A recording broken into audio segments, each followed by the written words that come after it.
James Bond may be something of a gentleman's spy, but the fictional Secret Service agent does pack a punch. With his licence to kill, violence has always been a part of the Bond franchise. But according to new University of Otago research, the amount of violence has increased significantly. Associate Professor Bob Hancox is here to give us the whys and wherefores. Good evening. Good evening.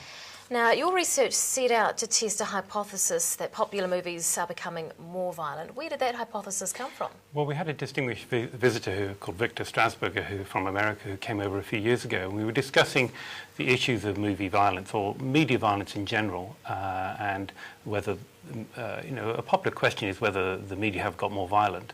And the idea came that we could test this by looking at James Bond, because James Bond's been going for more than, now 50 years, and with many films, and so we could track changes over time. What did your research find? Well, we found that there was certainly an increase in violence over time, and mostly due to an increase in severe violence. So the latest film we looked at was not Skyfall, because that wasn't released at the time, but the 2008 film Quantum of Solace was twice as violent as the first film, which was Dr. No. How did you go about the research? Was it really a series of movie nights? Well, no, they were scored by one of the researchers, Dr. McAnally, and a large chunk of them were also second scored by another of the researchers, just to check that the scoring was accurate. And in random order, she scored all the violent acts in the movie, and that involved several hours of analysing each movie with the pause button in your hand, just to stop and backtrack and make sure she got the counts right, and that's what we did. And you've been describing the increase in violence as disturbing. Why? Well, there's a lot of research now that the amount of violence in the media that children see, and particularly children and young people, may influence their behaviour. So there are now hundreds, perhaps thousands of studies showing that watching violent media, particularly violent imagery, leads to aggressive behaviour and a desensitisation to violence. Well, that argument has been around for a while. What is the evidence to back that up? It's pretty strong.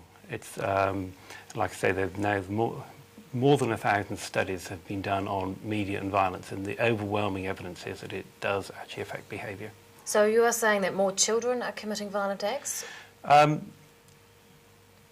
What the research says is that if you expose children to violent media, they behave more aggressively.